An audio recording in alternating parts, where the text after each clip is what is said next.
մի խնդրակ հեռախոսները անջատել և հուսարձակում չնկարել ներկայացման ժամանակ։ Ներկայացումից հետո եթե հարցեր առաջանան, մենք պատասխանենք։ Մի լավ օր եմ խնդրում։ Այսօր 1 ժամ առաջ մհերը ընդունվել է հայ-ռուսական սլավոնական համալսարանում։ Ժողովը դուրս է եկել հատից և զանգահարել է և ոգևորված հայտնել, որ իրանք ապշած են բարձր գնահատականներով բոլոր քննությունները տվել են։ Մի զարմանալի բան է, մենք չենք մտածել դրա մասին։ 2 ամիս առաջ, երբ որ հավաքվել էինք նախաձեռնող խմբով և որոշում էինք որ օրը նշանակենք ներկայացում, ամեն մարդ բացեց իր օրագիրը, իր բլոկնոտը, նայում էինք որ օրը որս է մեզ հարմար և որոշեցինք ամսի 29-ին, առանց ոչ մի հետին մտքի։ Հետո, 1 ամիս հետո, արդեն բեմի վրա ընթերցումների ժամանակ, հանդարտ մենք հասկացանք, որ ուղիղ 16 տարի առաջ, հենց այս օրը մհերին դատապարտել են մահվան։ Հենց նոյեմբերի 29-ին։ Մնացածը դուք կլսեք ներկայացման ժամանակ, շնորհակալություն։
Իմ լուսանկարները բացակայում են 20 տարեկանից։ 37 տարեկան է։ Երիտասարդ եմ համարում։ Բնավորությամբ ուրախ և օպտիմիստ մարդ եմ։ Ես ողջ։ Բայց վանգակի։ Ես ողջ եմ։ Բայց վանգակի մեջ։ Ես ողջ եմ։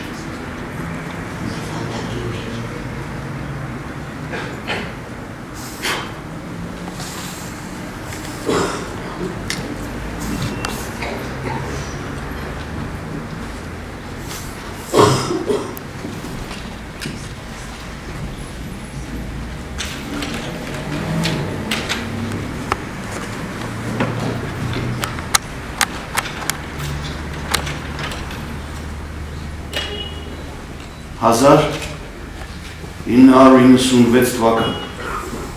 նոյեմբերի 29 ՀՀ Գերագույն դատարան այդ օրը այդ նույն վայրում ինձ դատապարտեցին մահապատժի 20 տարեկանի բերեցին Երևանի ծայրամաս Նուբարաշենի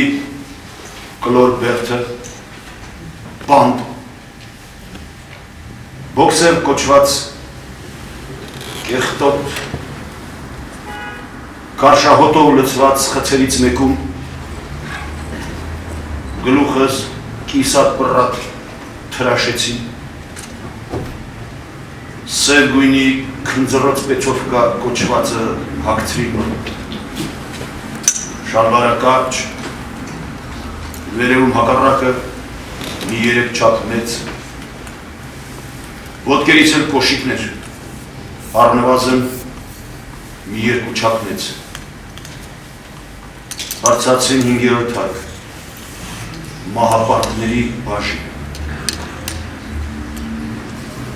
19 մահվան դատապարտվածներ գտնվում էին 5 խցերում ինձ տեղավորեցին համար 88 Սովորաբար խուց մտնելուց առաջ մոտ 10-15 աշխատակիցներ մի շան ծեծ էին տալիս ոտքերով, ձեռքերով, մահակներով կես մարդ էին սարքում ու նոր բարիս բուն իմաստով շպրտում մուտ զնդան Չէ, թատրոնն եմ Ձեծում էին մոտ կես ժամ ամբողջ բերդով լսվում էին հարվածների բութ ձայներ և մահացողի անտանելի ողորմոցներ Իսկ ինձ մատով չկպան Տվեցին ամեմատաբար հաստ 2 մատնաչափ ներքնակ և ոչ այնքան շատ քրքրված ծածկոց Սա ասում եմ, որովհետև սովորաբար ներքնակ ընդհանրապես չեն տալիս Դրա փոխարեն մի հոտած քեչա են գցում Խուց մտնելուց առաջ այդ օրվա Սմենի պետն ասաց Մահեր ջան, պինդ կաց, դուխիդ չընկնես, աստված կա Աշխատակիցների նման լավ վերաբերմունքը պայմանավորված էր նրանով, որ գործն իմանալով չէին հավատում, որ ես մարդասպան եմ Իսկ ինձ անգամ մի փոքր լավ ճանաչողները համոզված էին, ես մարդ սպանելու ընդունակ չէ Բացի այդ, հարազատներս էին կանգնած թիկունքիս, փառք Աստծո Համար 88-ում ըստ ադմինիստրացիայի նված չարագործներն էին ներս մտա բնական լույս չկար շատ խոնավ անտանելի ծանր տհաճ հոտ 2 նառ մահճակալ ու մահճակալ բառի մահ հատվածը իսկապես որ տեղին էր այս պարագայում խցում 3 մահապարտ կար մեկը խոնավ ասֆալտե հատակի միջում բարևեցինք առաջին հարցնից Քանի տրուպ ես տվել Ես մարդ չեմ սպանել Հատկազում ես, հա? Բայց գործով, մեղադրանքով քանիսն են Մեկը Վայ ես դրանց արա Մեզ էլ մահապատիժ, ես երեխուն է Հարցրի իրենց մասին Սկսեցին հպարտ պատմել, թե ով քանի մարդ է սպանել Արվեց մեկը 4, մյուսը 3, իսկ գողը 5 մարդ էր սպանել։ Երկուսը բազմակի դատվածություն ունեին դեռ սովետի ժամանակներից։ Զզվերի էր, սիրտս խառնում էր, մեզ դուրը փակ էր, 4 պատ, վերդնել գլոր։ Ինչ անել, գոյատվել է պետք, բայց մինչև երբ գոյատվելու վերջ, ապրել առանց մաքուր օդի, առանց լույսի, առանց շորի, առանց նորմալ սննդի, ապրել առանց գրքի, առանց օճառի, առանց։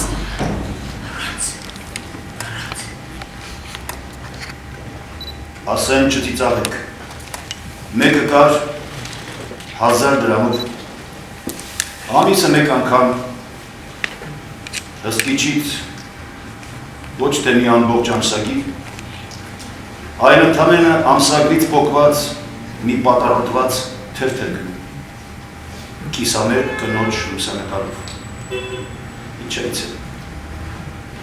Նրանցից մեկը սուրճ առաջարկեց, չհրաժարվեցի։ Տեսնեմ իր մատնաչափ ներքնակի միջից դոբրակի փոքր կտոր անեց։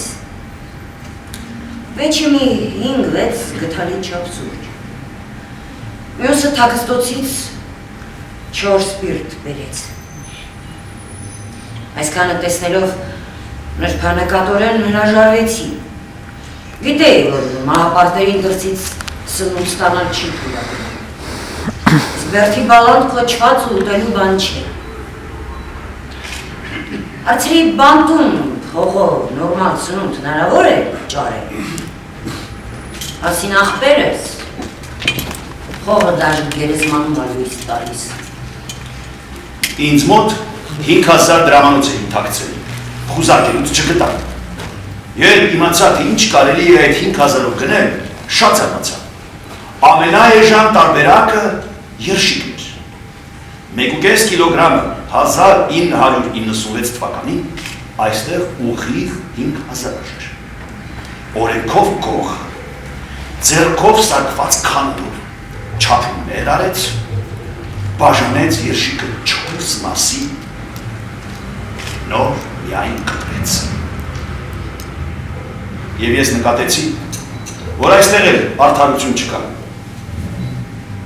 Չէ, գողի կտորը չէ, այլ իմը, այն նկատելի մեծ էր։ Եվ այսպես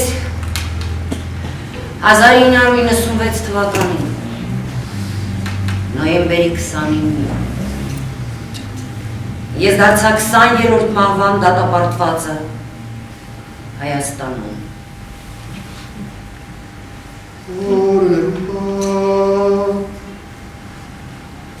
Լուսի շաբաթ,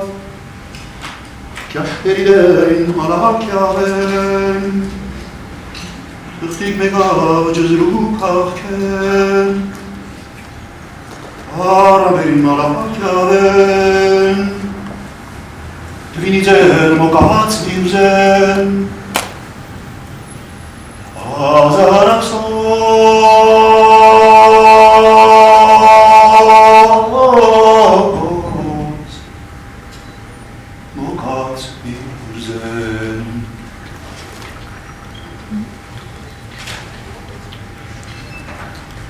Մեծերն ունեն դատարաններ։ Եվ այդպիսի մի դատարանում ինձ դատապարտեցին մահապատժի մի հանցագործության համար, որ ես չեմ կատարել։ Իսկ դատավորը մեծ մարդ, լուրջ մարդ, մեծ խալայտին, մեծ խալ, մեծ խալ։ Ասաց, որ ես վտանգավոր եմ, Հասարակության համար 20 տարեկան էի, սովորում էի բժշկական համալսարանում, ցանկանում էի ապրել։ Ես ասացի, որ փորձել եմ փրկել ընկերոջս կյանքը, երբ մյուսը սպանում էր նրան, բայց նրան ինչ չէի լսում, աչք էին փակում անգամ փաստերի վրա։ Այս 17 տարիների ընթացքում իմ ընտանիքը ես պայքարում ենք արդարության հասնելու համար, սակայն անօրություն։ Պայքարի ուրիշ ելք չէր անգամ։ Եվ ես խախտեցի մեծերի օրենքը։ Երկու անգամ փախուստ կատարից հարցեր առաջացան, որոնց պատասխաններ չեն կարող տալ, բայց չէ որ նրանք լուրջ մարդիկ են, ամենախելացիները, ամենագետները։ Ու որոշեցին, որ ավելի մարդկային է, ոչ թե միանգամից սպանել, այլ դանդաղ, թաղելով քարից դագաղի մեջ, մի քիչ հաց տալով, ոչ մաքուր, բայց այնուամենայնիվ մի քիչ օդ տալով։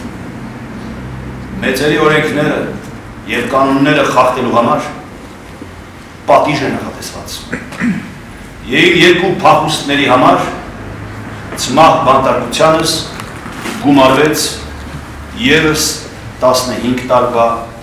բանտային կալանք։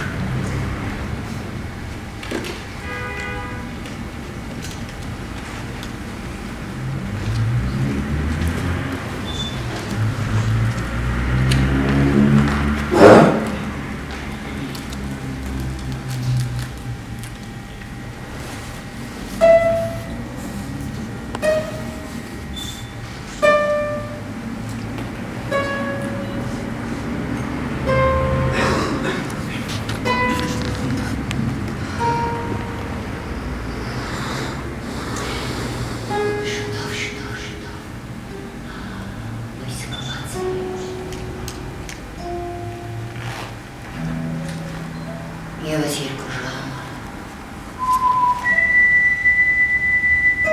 և երկինքը լուսավորվելով արևի ճաղագայթներով կամած կդառնա բաց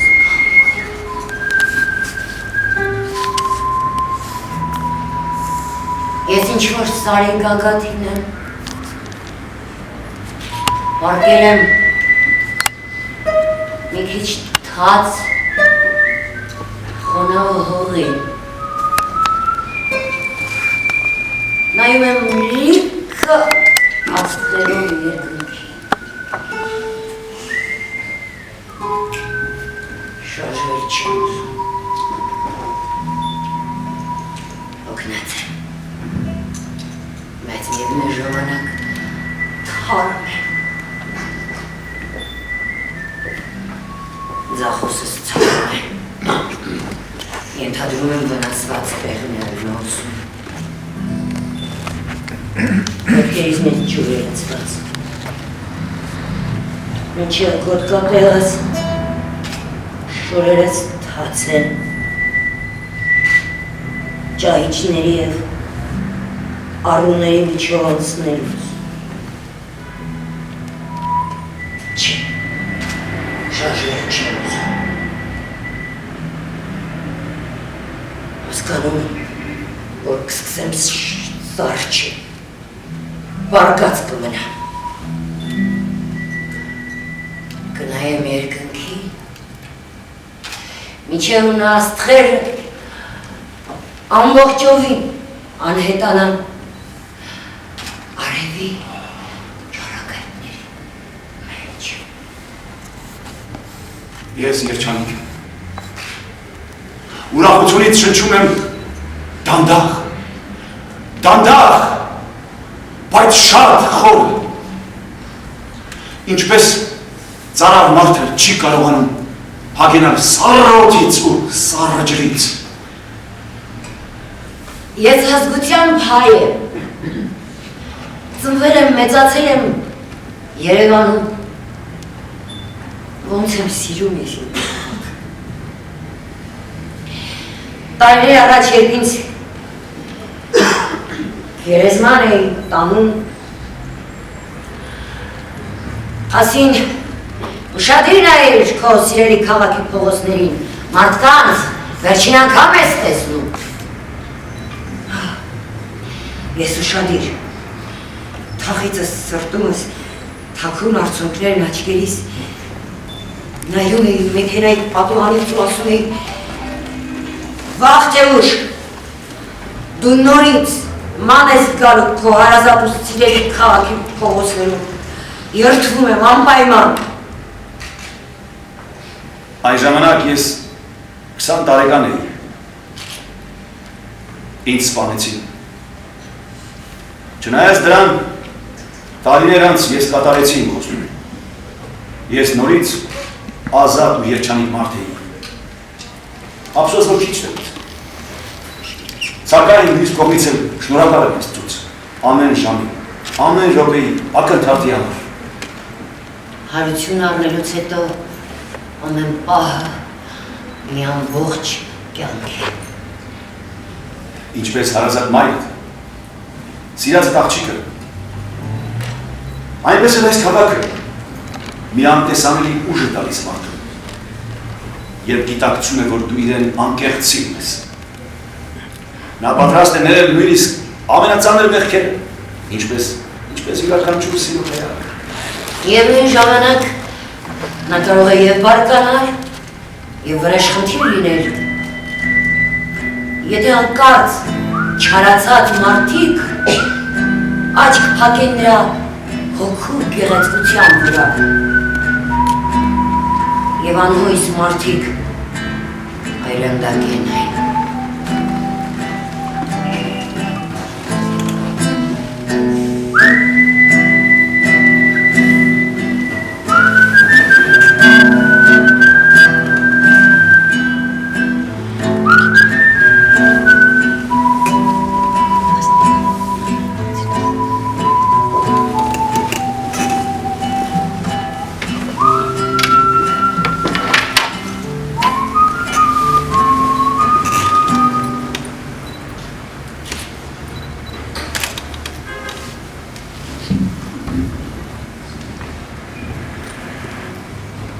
Հազար 997 թվին Նուբարաշեն մեկուսարանի 5-րդ թարկում 5 խցերում պահում էին 24 մահապարտներ։ Մի օր առավոտյան մոտեցող աղմուկի ձայներ լսվեցին։ Քիչ անց մահապատժի դատապարտվածների դիմաց դիմակավորներին կանգնած, մահակներով զինված։ Դեռ դուռը չբացած գոռացին. բոլորդ շարվեք պատի տակ, դեմքով դեպի պատը։ Մահապատժի դատապարտվածներից շատերը ներքնած էին և միանգամից չհասկացան, թե ինչ է կատարվում։ Իմ հետ միասին ևս 3 կային խցում։ Աչքի պոչով նայում էինք։ Դիմակավորներից մեկը մոտեցավ ու կողքիս կանգնած մոտ 60 տարեկան մահապարտի գլխին ամբողջ ուժով մահակով խփեց։ Քեզ շասեցին պատին նայի, դիմակավորը գոռում էր ու շարունակում արդեն գետնին ընկած մարդուն ոտքերով խփել։ Միայն մեկն էր առանց դիմակի, համազգեստով, գնդապետի ուսադիրներով։ Երբ ներս էր մտնում նկատեցի, մոտը ատրճանակ կար։ Հիմա ինձ լսեք, այսօր, հենց տեղ, ձեզ գնդակահարելու ենք, թե ուզում եք, աղոթեք, մի րոպե ունեք։ Մի ամբողջ րոպե։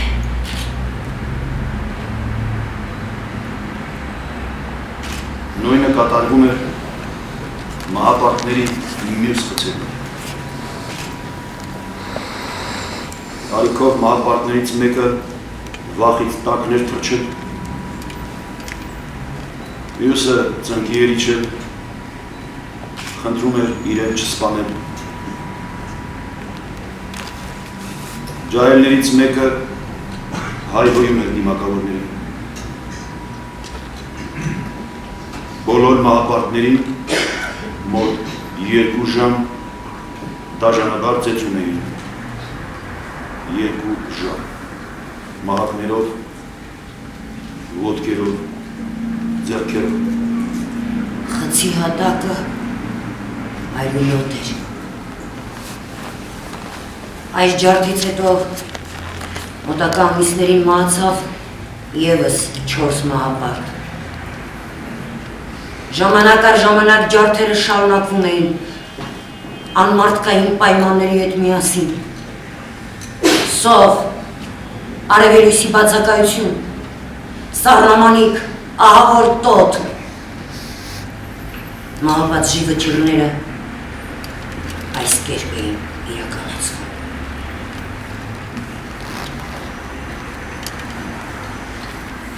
Ժամեր առաջ այդ զարհուրելի և մութ տեղից դուրս պրծան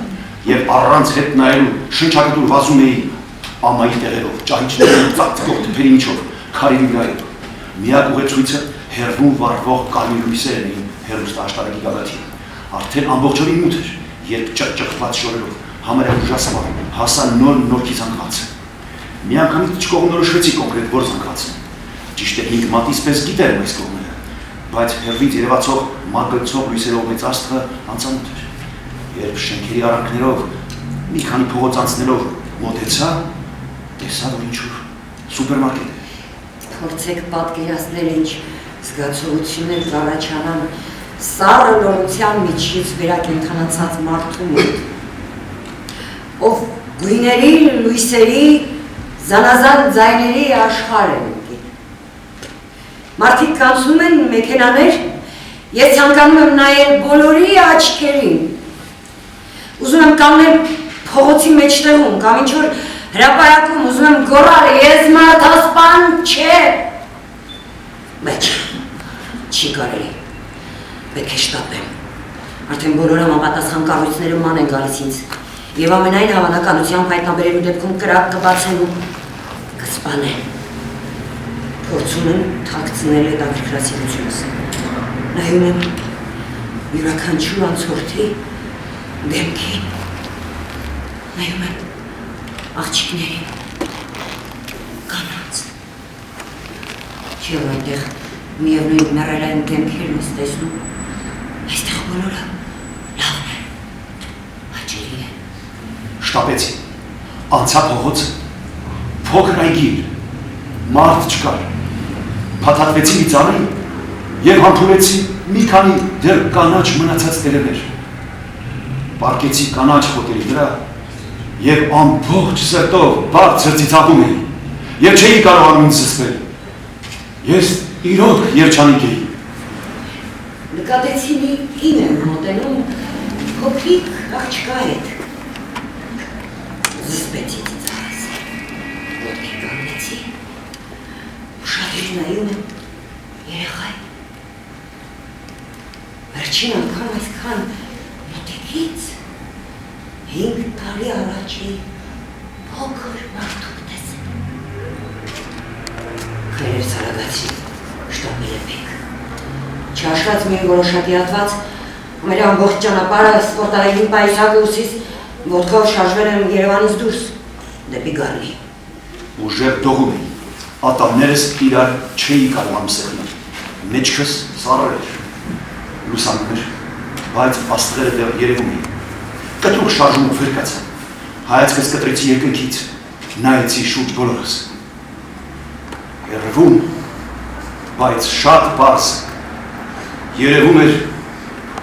Գառնու հեթանոսական տաճարը։ Երբ արևն ամբողջությամբ երևաց հորիզոնում, ես արագ հանվեցի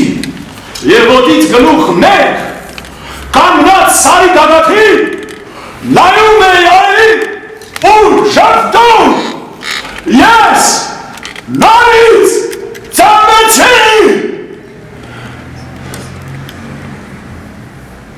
Երկու օր սարերում անկախներում էի։ Հետո տաքսիով շարժվեցի դեպի Ջրվեժ։ Քաղաքից դուրս բազմաթիվ փոքր ու մեծ հյուրանոցներ են, որ են ժամանակ չկային։ Հյուրանոցներից մեկում վերցրի, ընթրիք պատվիրեցի։ Բավական երկար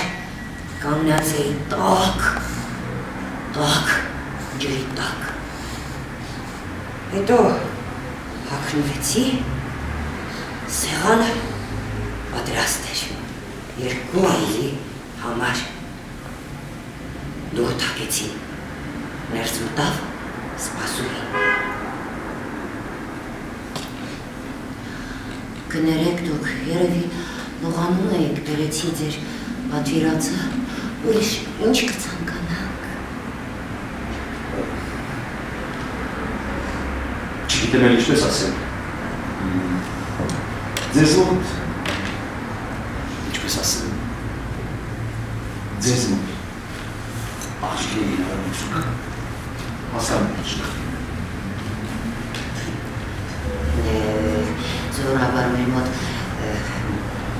վերում են իրենց աղջիկներ, բորիկներին։ Ներեցեք մեզ մոտ նման ծառայություն չկա։ Այդ սպասուհին թե մատուցողը ինչ է գիտեմ, մոտ 30 տարեկան հաճելի արտաքինով կին էր։ Եվ ինչ-որ ակցենտով է խոսում։ Նա մի բան էր ուզում ասել, բայց լուր նայում էր ուղիղ աչքերից մեջ։ Ոնց որ չէր պատրաստվում հեռանալ։ Ես նրան տվեցի 2000 դրամ և ասացի, շատ ափսոս, գիշերը առանց կին պետք է ասացի։ Դուք ինչու եք այդ բորիկներին քնքուշ բարերով կոչում, կին աղջիկներ։ Մտածեցի, որ 2000-ը երևի քիչ է, ասացի, գիտեք, ես բահուց Հայաստանում չեմ Միլուցը պետք է անի։ Դե չի ու է նորմալ։ Դուք նույնիսկ առանց սենյակը նայելու վերցրիք երկու օրվա համար։ Երկու անդին թրեք պատվիրեցիք։ Իսկ ինչ կազանալ։ Դե ադմինիստրատորն է զարմացավ, որ առանց մեքենայի, առանց ոտքով եկան։ Համար վերցրիք մի օրվա համար։ Նա ժպտալով շարունակում էր նայել ուղիղ աչքերիս մեջ։ Ես մտածված տաքսին մոտ 100 մետր հեռու կանգնեցրի, որ վարորդը չիմանա կոնկրետ ուր եմ դնում։ Ամեն ինչ բաց էր։ Նման մոթելներ գալիս են 1-2 ժամով և աղջիկների։ Ես դա գիտեի, բայց մտածում էի, թե այստեղ կլինեն աղջիկներ, և հետո մինչև առավոտ մնալ և քնել այնքանի տարօրինակ չի։ Հյուրանոցի բակ մտնող մեքենաների ձայնը լսեցի։ Պարզ է։ Ադմինիստրատորը կասկածել է ով եմ ես և զանգահարել ոստիկանությունը։ Սա այդ ժամանակից կան։ Ճիշտ ժամանակին բջջայինից զանգ լսեց։ Միայն մի մարդ գիտեր իմ համարը։ Կարճ խոսելուց հետո ես ասացի անսպասելի փոփոխություն։ Ես շտապ պետք է Ճիշտ ասած իմ աշխատանքային օրը ավարտվել է, եթե ուզում եք կարող եմ մնալ։ Ձեզ հետ ողջ գիշերը եթե ուզում։ Հաց դաշ ես իրոք պետք է գնամ։ Ափսոս։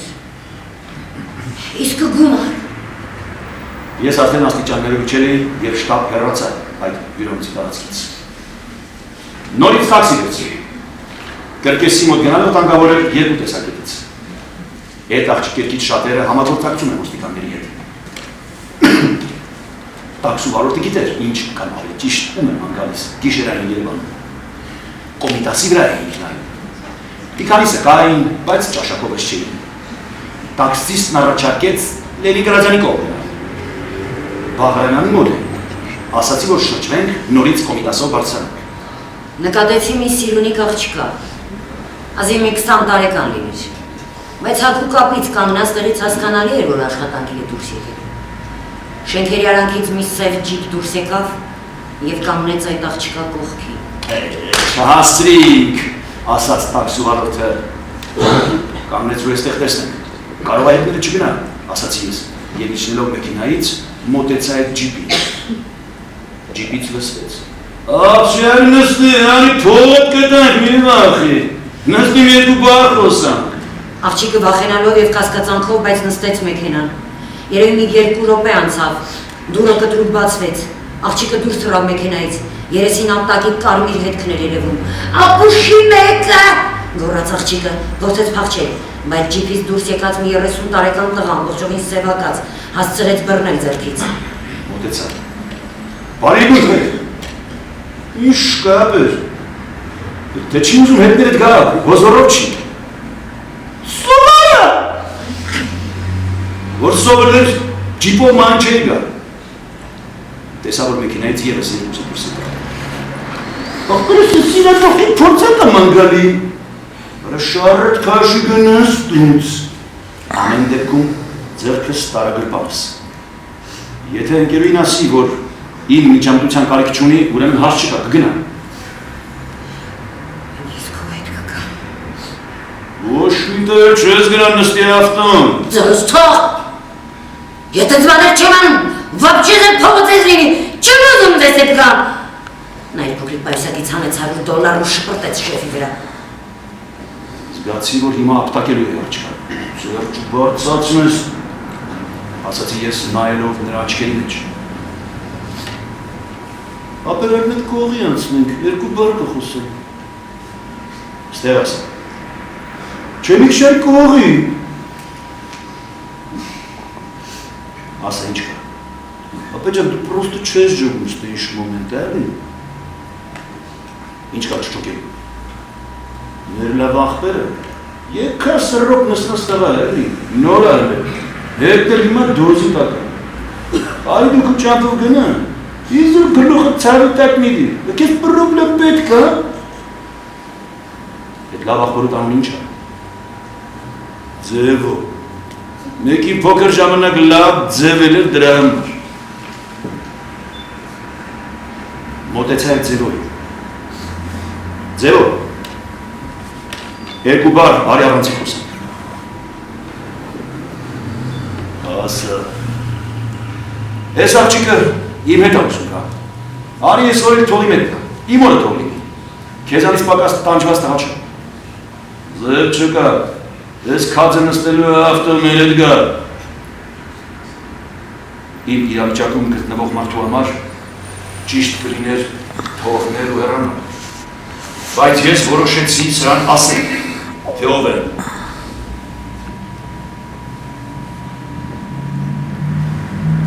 Մի պահ սա քարացած մնաց տեղը և ուշադիր նայում է գրաս։ Հալի, դու ես, աղբերս ես աղջիկան վեկան գնա, բայց հանգար դրան չասես ով ես, ես հետիններս էլ թո չիմանան, ուրիշ ինչով կարամ օգտակարն ես աղբերս, կարաս սեն չաս, փողը գտամ, ինչ աղբեր, թատրոն ոգզանգյամ, դու եք լիստարետը կլնի, մի $1000 սահմաններում, ուզում ես քեզ ընդեղ եղողին խփես, չէ, ես մարդ խփող չեմ, ուղղակի ինքնապաշտպանության համար, կարող պետք է, իմ ուզածը հանգիստ նորմալ ապրելն է, ուրիշ ոչինչ, ուրիշ ոչինչ։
Երբ ես բանդում հայտնվեցի,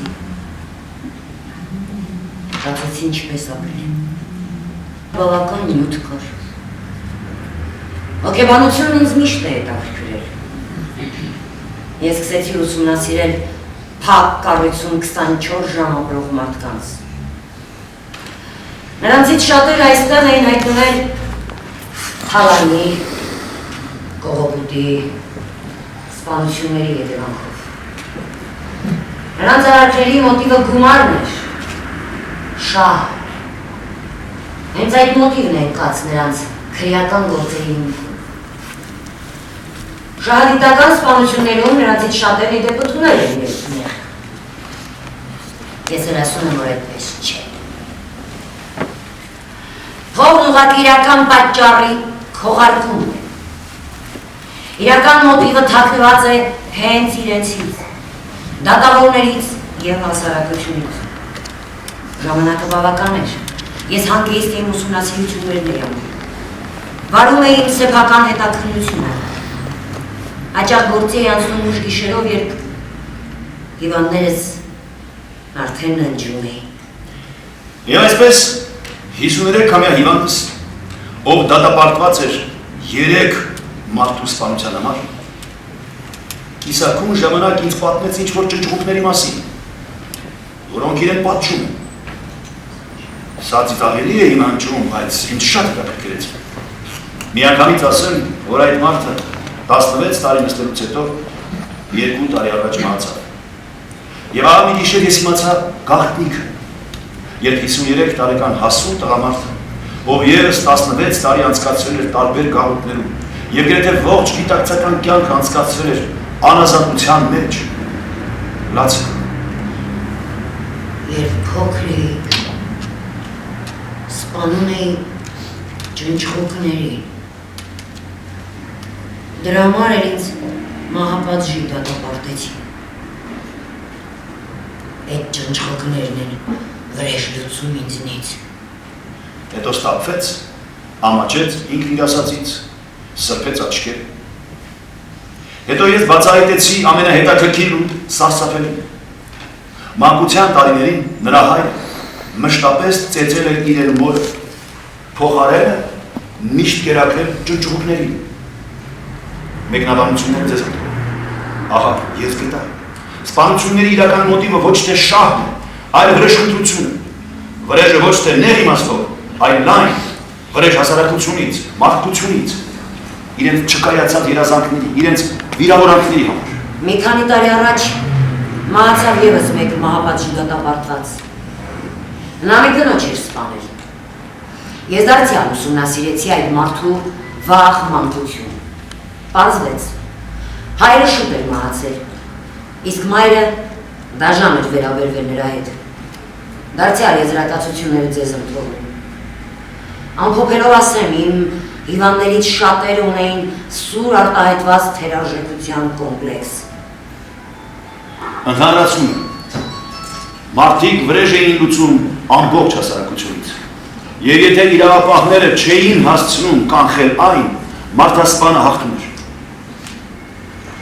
Եվ արդեն մեծ նշանակություն չունի, իրավապահները մեկուսացրել են նրան հասարակությունից թե ոչ։ Իրավապահ համակարգը կհաղթի միայն այն ժամանակ, երբ կկարողանա կանխել սպանությունը։ Սա ողջ հասարակության գործն է։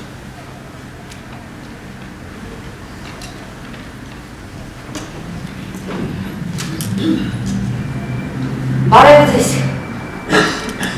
Հայաստանի Հանրապետության նախագահ պարոն Սերժ Սարգսյան։ Բարև ձեզ, Հայաստանի Հանրապետության գլխավոր դատախազ պարոն Աղվան Հովսեփյան։ Բարև ձեզ, ազգային ժողովի պատգամավորներ։ Բարև ձեզ, Հայաստանի Հանրապետության քաղաքացիներ։ Ամբողջ սրտով բարին եմ ցանկանում ձեզ։ Ես կարան շատես։ Ամեն առավոտ արթնանալիս նայում եմ խցի մռայլ պատերին ու մտածում։ Ինչի համար։ Ինչի պիտի տանջվեմ մի բանի համար, որ չեմ կատարել։ Հետո աղոթում եմ։ Մտածում ազատության մասին։ Ամեն օր ինչ-որ բան եմ անում, որ մոտեցնեմ արդարության վերականգնումը։ Տառապում եմ։ Տառապում եմ, բայց հոգուս խորքում։ Այնտեղ, որ առավոտյան և ուշ երեկոյան խոսում եմ Աստծու հետ, հանգիստ եմ։ Գիտեմ, որ ոչ մեկին չեն սպանել։ Իսկ դաժանը մակարդը սպանում է իմ մարմինը, բայց հոգիս երբեք չի կարող սպանել, ես ամեր աշխեմ խղճիս հետ։ Դա է պատճառը, որ մարմինս նույնպես ազատություն է տենչում, չի համակերպվում անարդար պատժի հետ։ Հարց, որն է առավել մարդկային,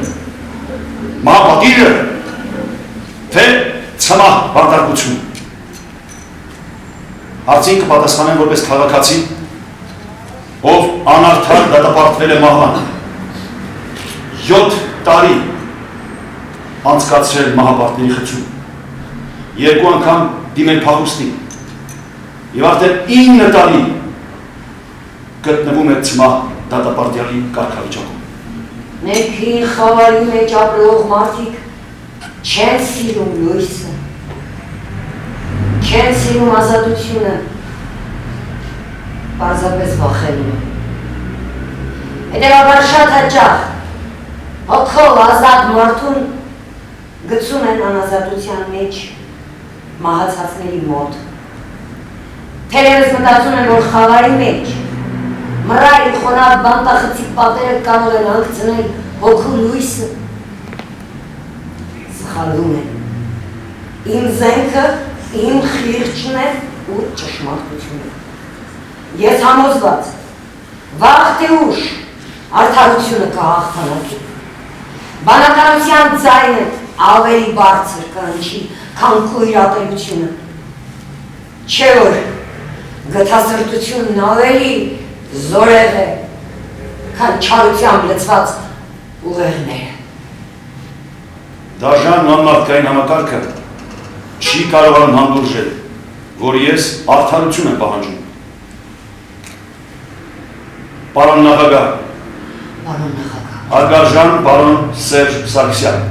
հարգարժան պարոն Սերժ Սարգսյան, քանի որ ես համակարգի աչքի փուշն եմ դարձել, քանի որ ես համակարգի աչքի փուշն եմ դարձել, խնդրում եմ հանեք ինձ այստեղ։ խնդրում եմ հանեք ինձ այստեղ, Խնդրում եմ հանեք ինձ այստեղ։ խնդրում եմ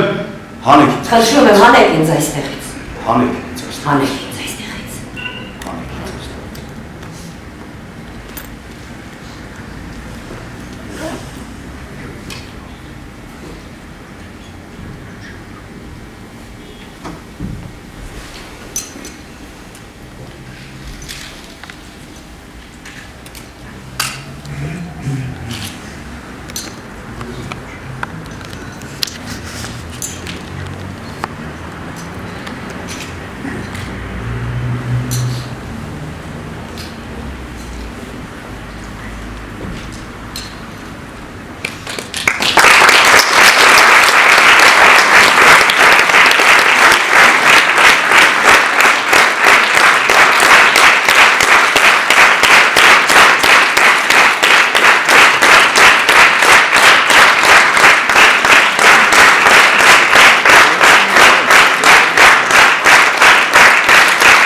Կիսել գործընկերների հետ, թատրոնի աշխատողների Պետրոսի և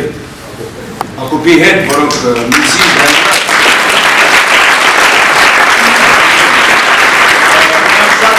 մեզ հետ փոխեցին շատ սիրով, մեզ հետ մեր ապրումներով, կիսելով մեր ապրումները մեզ հետ աշխատեցին շատ շնորհակալություն։ Ապարությունն ապարակ կիսել Տիգրան Խզմալյանի հետ, որը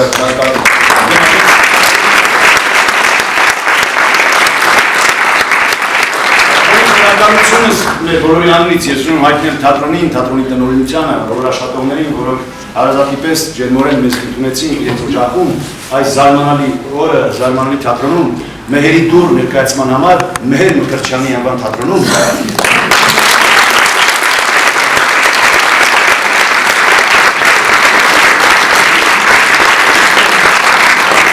Այս թատրոնում, այս շենքում, սա այդքան բաղ չունիմ ձեր նույթ է, տեղի ունեցել իմ երևի մեծ հաղորդությունը կամ բեմական մկրտությունը, որովհետև Նոյել Մկրտչյանի 60-ամյակին, երբ այստեղ ինքը խաղում էր հանճարեղի Հացտուխի կինը, ներկայացման մեջ Հացտուխի կերպարը, ներկայացումից հետո, երբ բարձրացրին շամպայնը եւ նա բացեց դեպի բեմը, ես նստած էի մեջտեղում, ձեր տեղն էի նստած, կներեք մատանիչի ստարած։ Շամպայնի ռոկան պայթեց ու եկավ կապահունից սրտիս։ Մեր Մկրտչյանը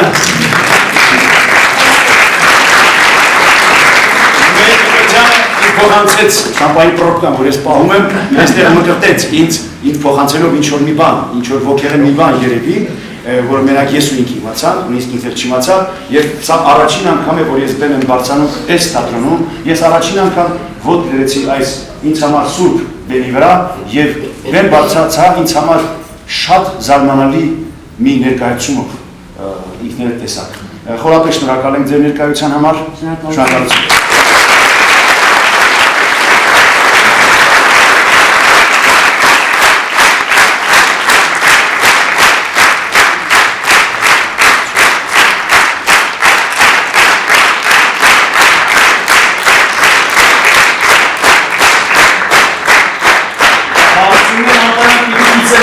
Զարուհիները, Մեջումյանը և Զարուհիը, Մուրադյանը, Մեջումյանը, որոնք ես ամբողջ գործի կազմակերպիչներն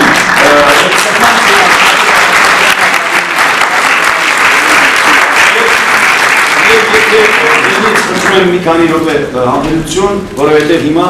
մեր Ենոքյանի ծնողներն այստեղ են, մայրը երկու բառ ուզում է դիմել ձեզ։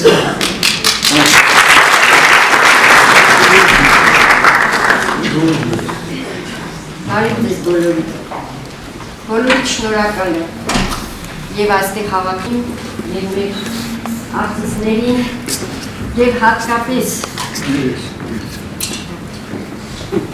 և հատկապես այսօր ինձ համար հուզական օր է և խորհրդանշական է։ Ես չեմ ուզում անդրադառնալ 17 տարիների և մեր տղայի և մեր ընտանիքի հարազատների անցած քարքարոտ, փշոտ, ուրախ և տխուր ճանապարհի մասին, այդ բոլորը դուք նրա գրքով կարդում եք։ Ուղղակի ինձ համար խիստ հուզիչ է այն հանգամանքը, որ այս 20 տարիների ընթացքում շատ վայրիվերումներից հետո վերջապես մեր հասարակության մեջ,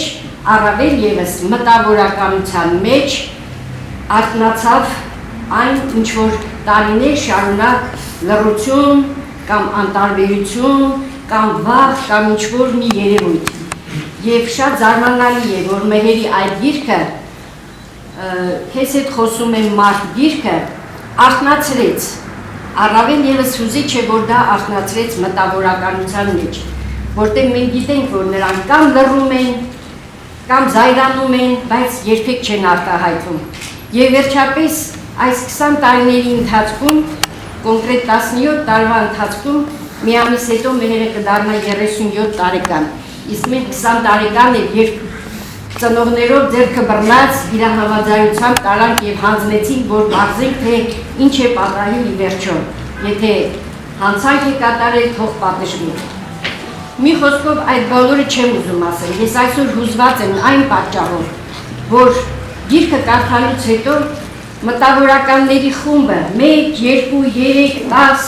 այսօրվա այստեղ դահլիճում հավաքված մտավորականները ի վերջո հասկանալով երկրում մի շարք պրոբլեմների հետ նաև այս պրոբլեմը մահապատժի, այնուհետև սխալմամբ սահմանադրությունը խախտելով, վերածելով ցմահ բանտարկության եւ այլն, հանկարծ նրանք միավորվեցին եւ որոշեցին բարի գործ անել։ Նրանցից շատերին ես չեմ ճանաչում։ Տիկին Ջանջուղազյանին առաջին անգամ եմ կենթանի այսպես տեսնում ու շփվում։ Շատերին չեմ ճանաչում, բայց ես հասկացա, որ երբ որ մարդիկ համախմբվում են եւ ուզում են բարի գործ անել, առավել եւս հայկական իրավիճակում մտավորականները երբ համախմբվում են, այո, կարող են նրանց սարեր շուրտալ եւ հույսս առավել եւս շատացավ։ Կարծում եմ այս վարկանին Մեհերը մեծ սրտի թրթիռով սպասում է, թե ինչպես անցավ այսօրվա միջոցառումը։ Եվ համոզված եմ, որ մհերի մոտ ուժը, հավատը, այդ լույսը կրկնապատկվեց եւ նա լինելով ուժեղ, կամքի տեր մարդ, լավատես մարդ, առավել եւս ուժը ստացավ եւ համոզված եմ, ես էլ եմ համոզված, որ գալու է այդ օրը, որ մի օր էլ ինքը Աստծո կամքով դուրս կգա, մեր միջավայրում կլինի, բարի կժպտա ու կասի շնորհակալություն բոլորիցդ։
Ներողություն ձեր լուսանկարները որտեղի համար են կարողանանք մեր կայքի լուսանկար չեմ արել, մենակ վիդեո եմ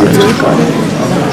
Միշտ ասած մի 2-3 որակյալ լուսանկար ապրես չգիտեմ։ Ես կարող եմ վիդեոից հանեմ տամ եթե կգնա։ Միշտ ասած վիդեոն ենք դնում կայքում, բայց չգիտեմ ինչքան եք նկարել։ Ես լրիվ նկարում եմ։ Լրիվ, հա, մենք դեռ մոնտաժник չունենք։ Որ եկել հասել ենք ստեղ։ Գիտեմ, ես տեսա։